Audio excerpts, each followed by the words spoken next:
Bonjour, je suis Valentin Chertier, je suis Sales Exécutif chez Dial-One et j'accompagne les entreprises à la fois donc, du transport, du public, mais aussi des télécoms sur l'orchestration omnicanale.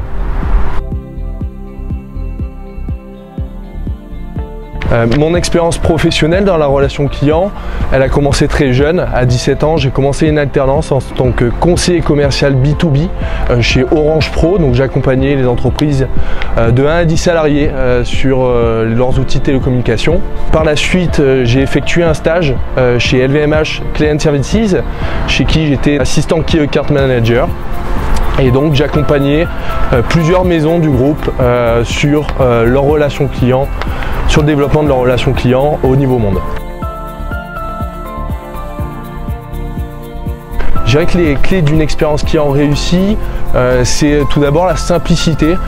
Aujourd'hui, on retrouve des sites web ou en tout cas des parcours digitaux assez complexes avec voilà, de nombreux points d'entrée, une FAQ, un espace client et un chatbot également. On essaye de s'adapter aux clients, mais finalement, on donne peut-être trop de choix aux clients et les parcours sont peut-être un peu complexes. Donc, très certainement la complexité. Le deuxième volet, ce serait la personnalisation. Effectivement, je pense que l'information varie en fonction du profil client. Si c'est un client particulier, si c'est un client professionnel, il faut arriver à différencier également son discours et à différencier également les solutions en fonction de la typologie du client et en fonction de ses besoins, du produit qu'il a acheté, etc., etc.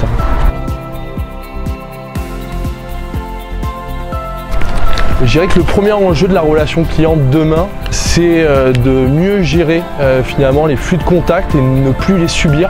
Il y a un réel besoin à mieux gérer justement les flux de contact entrants, que ce soit téléphonique, mail, il y a des pics d'activité, il y a également des problématiques qu'on essaye de gérer, des lancements de produits et donc il n'est pas forcément évident de gérer en tout cas ces flux de contact. Donc voilà.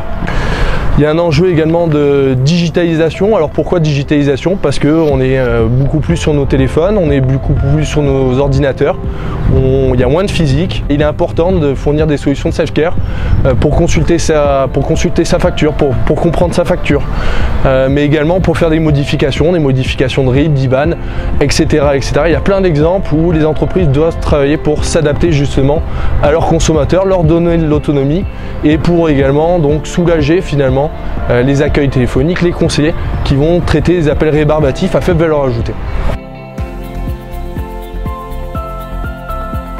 Alors c'est variable, mais par rapport à mon expérience dans le milieu du luxe, c'était justement la complexité par rapport au pays. Quelqu'un qui achète à Dubaï, qui revient à Paris, qui souhaite faire un échange, c'est pas forcément la même devise, etc. Il y a un niveau d'exigence aussi qui est très élevé. Il faut répondre en plusieurs langues avec des DMT moyennes très courtes. On est sur des volumes moindres. Maintenant, sur le digital, il faut continuer, persévérer et fournir la même qualité de prestation, ce qui n'est pas une mince affaire.